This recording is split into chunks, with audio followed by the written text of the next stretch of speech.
কালি হাগ্ৰামাই কৈছে 3 তাৰিখে শপত গ্ৰহণ কৰিব। মই শুভেচ্ছা জনাইছো, ডাঙৰ শুভেচ্ছা জনাইছো হাগ্ৰামা মহিলা ডাঙৰ।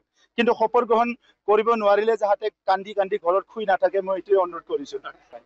তেখেতে গম পোৱা নাই ইতিমধ্যে 3,23,000 পৰিয়ালে নিজৰ মাটি উত্তৰাধিকাৰী সূত্ৰে হওক বা নামজাৰি হওক বা ট্ৰেন্সফাৰ হওক কৰিলে 3,23,000। তেওঁলোকে কৈছে যে প্ৰয়োজন সাপেক্ষে আইন প্ৰণয়ন কৰা হ'ব। আইন হৈ গৈছে, ট্ৰেন্সফাৰ হৈ গৈছে।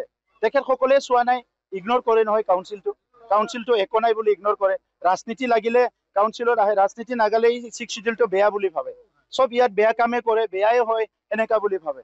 5,000 মানুহ মৰি আজি 6 শিডিউলটো পাইছে, এইটোতো আমাৰ কাৰণে এটা বহুত ডাঙৰ কথা। নিজৰ অস্তিত্ব ৰক্ষাৰ কাৰণে, নিজৰ যিটো ভাষা সংস্কৃতি, নিজৰ পৰিচয় ৰক্ষাৰ কাৰণে এই কাউন্সিলটো পাইছো। তো এই কাউন্সিলটো কোনোবা তাচ্ছিল্য কৰিব, ইগনোৰ কৰিব, এইটোতো ভাল কথা নহয়। বুজিবলৈ চেষ্টা কৰক। এই কাৰণে মই এই কথাটো দুখ প্ৰকাশ কৰিছো। কোনো নেতাই কাউন্সিলক তেনেকা ইগনোৰ কৰিবলৈ নাপায়। ৰাজনৈতিক অধিকাৰণে সংগ্ৰাম কৰি 5,000 মানুহ মৰি 6 শিডিউল কাউন্সিল হৈছে। আৰু 6 শিডিউল কাউন্সিলটো লৈয়ে ইয়াত 35 লাখ মানুহে নিজৰ পৰিচয় অস্তিত্ব লৈ জীয়াই থকাৰ কাৰণে সপোন দেখিছে। এই কামটোৱে হৈ আছে।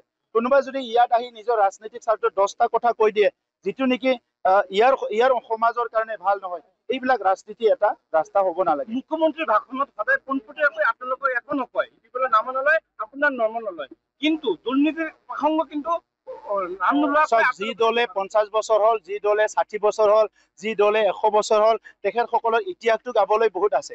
আমিতো 5টা বছৰে কওক, আমাৰ যদি 5টা কয় মই তেখেতসকলৰ 50টা ক'ব পাৰো। গতিকে আজিৰ সময়ত আমি তেনেকুৱা ডিবেট কৰিবলৈ অহা নাই।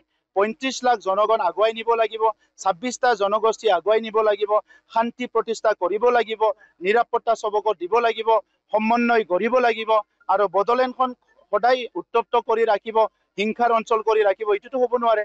গতিকে UPPL মডেলৰ ৰাজনীতিক চবে একচেপ্ট কৰিছে। কালি মুখ্যমন্ত্ৰীয়ে কৈছে যে এফালে প্ৰমোদ বড়ো থাকিব, এফালে হাগ্ৰামা মহিলা এইটো সময়ে ক'ব কোনে কিমান আসন পায়, কি পায়, ইয়াৰ পিছতে নিৰ্ধাৰণ হ'ব।